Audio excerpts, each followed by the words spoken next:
నాకు విడుదల కావాలి స్వామి, దయచూపండి. ఇన్నాళ్ళ నీ ఎదురుచూపుకి రేపు ఉదయం నువ్వు ఒక మెట్టు ఎక్కబోతున్నావు. దాన్ని నువ్వు పూర్తి చేస్తేనే విముక్తి పొందుతావు. గుర్తుపెట్టుకో.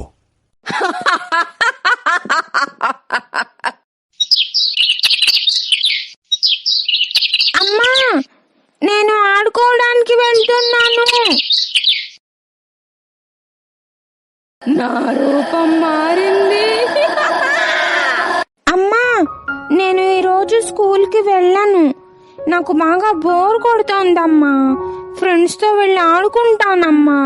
ఇప్పటి వరకు ఆడుకున్నావు కదా సంజు. నువ్వు పిలిచావని ఆట మధ్యలో వచ్చేసానమ్మా. కుదరదు సంజు, నువ్వు స్కూల్కి వెళ్ళాల్సిందే. పద, వెళ్ళి రెడీ అవ్వు.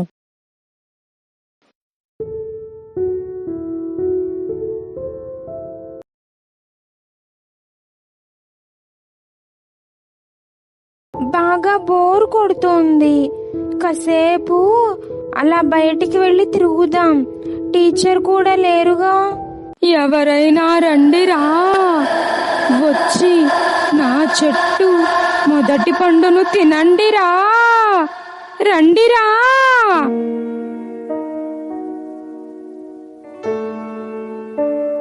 స్కూల్కి వెళ్ళనంటే వెళ్ళు వెళ్ళు అని పంపించారు వీళ్ళు.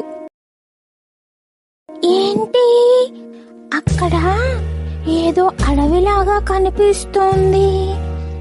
ఊరికే వెళ్ళి వచ్చేద్దాం. హే, ఈ అడవి భలే అందంగా ఉందే. ఎవరో వస్తున్నారు. రే రారా రా, వచ్చి నా చెట్టు మొదటి పండును కోసుకొని తినరా. రా. ఈ చెట్టు పళ్ళు చూడటానికి భలే అందంగా ఉన్నాయి. వెళ్ళి ఒకటి కోసుకొని తినేద్దాం.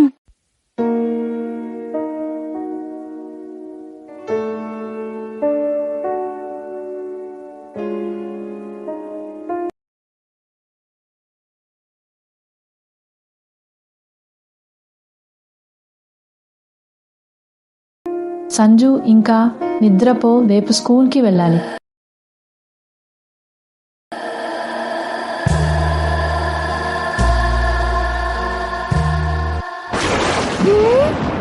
అసలు ఇది ఎవరి ఇల్లు?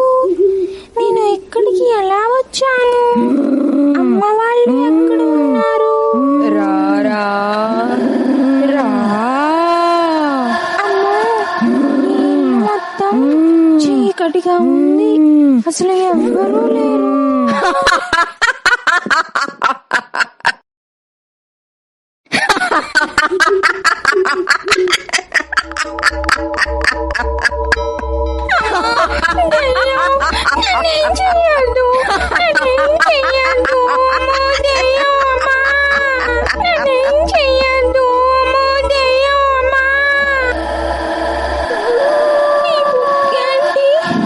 ఇంత విచిత్రంగా ఉంది.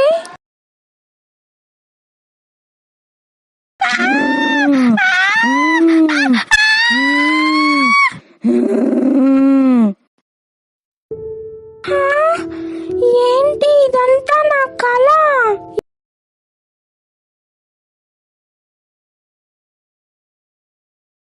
ఈ డైరీ నేను ఆ దయ్యం బంగ్లాలో చూసాను కదా. ఈ డైరీ ఇక్కడికి ఎలా వచ్చింది? అంటే అది కళ కాదా?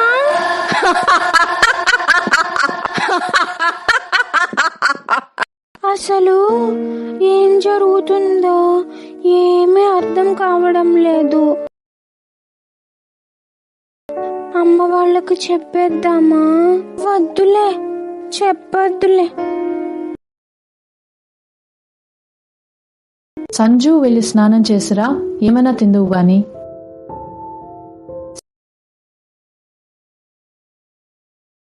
సంజు, ఏమైందిరా, అలా ఉన్నావు ఏంటి?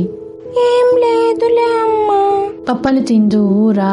నాకిప్పుడు ఏమీ తినాలని లేదు అమ్మా, ఆకలి వేయడం లేదు. ఏమైంది వీడికి? ఏదోలా ఉన్నాడు. అమ్మా, నేను ఈరోజు నీ దగ్గరే పడుకుంటానమ్మా.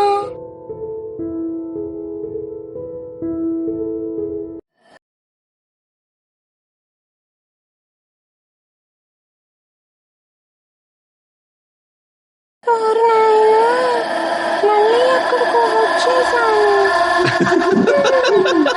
ఎలాగో పిలిచినా ఎవరు రారు, ఇంకెందుకు అరవడం, వేస్ట్.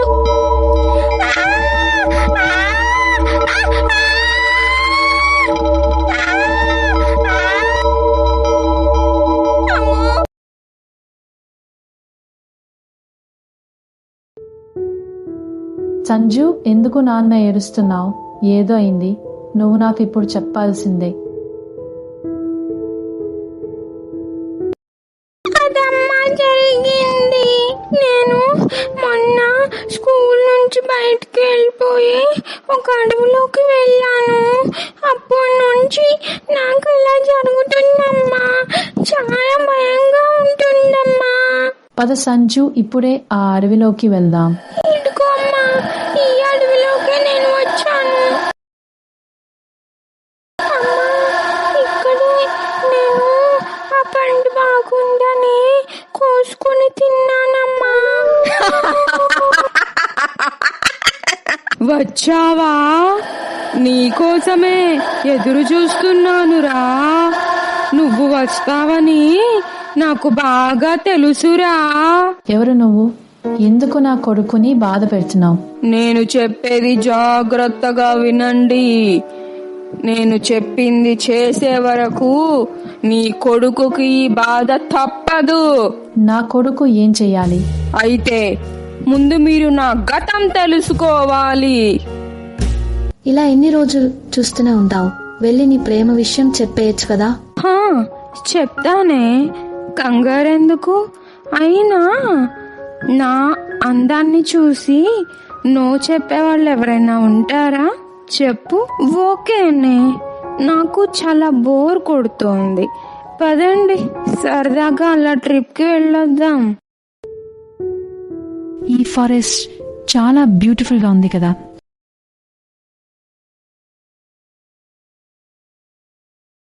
హే గంగా, నీకు దమ్ముంటే వెళ్ళి ఆ స్వామీజీ దీక్షని చెడగొట్టవే చూద్దాం.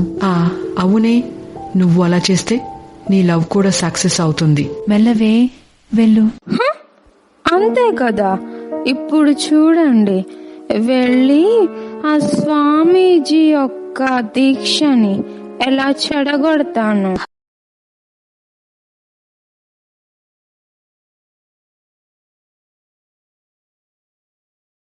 హలో స్వామీజీ గారు, లెగండి, ఒక్కసారి నన్ను చూడండి, ఎంత అందంగా ఉన్నానో. లేవండి స్వామీజీ.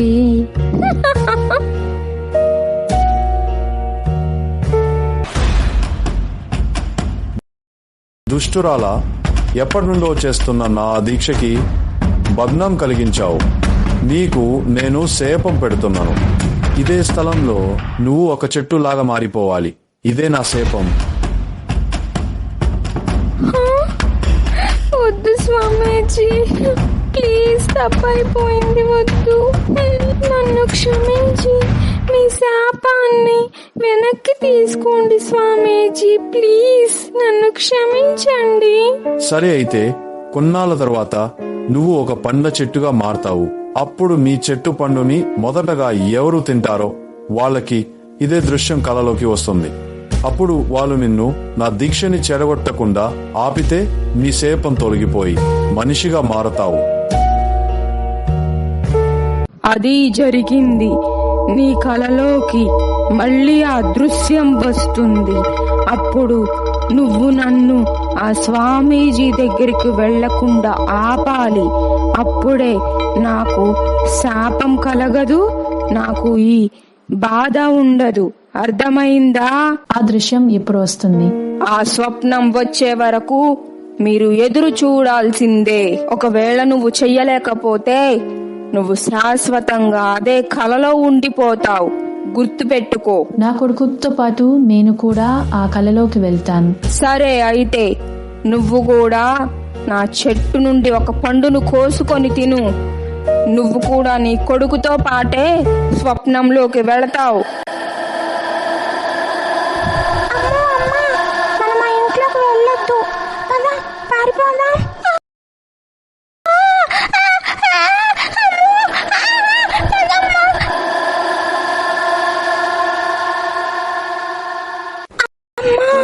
ఆ దృశ్యం ఇదే అనుకుంటమ్మా.